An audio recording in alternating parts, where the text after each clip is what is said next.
Bir kuni Albert Einstein dars paytida do'stiga yozdi. 9ning 1ga ko'paytmasi 9, 9ning 2ga ko'paytmasi 18. Shunday qilib, u 9ning 10ga ko'paytmasi 91ga tengligiga qadar davom etdi.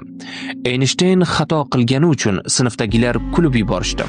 Axir 9ning 10ga ko'paytmasi 91 emas, balki 90 ekanligini hamma biladi-ku. Talabalar uning ustidan kulishni boshladi.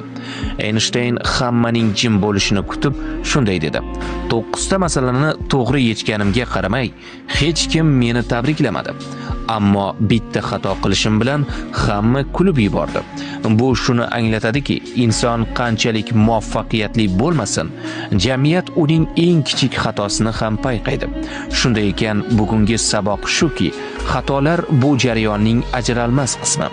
Einstein aytganidek, hech qachon xato qilmaydigan yagona odam bu hech narsa qilmaydigan odamdir. Agar millionerlar klubiga obuna bo'lgan bo'lsangiz, tabriklayman. Siz har kuni 1% ga o'syapsiz.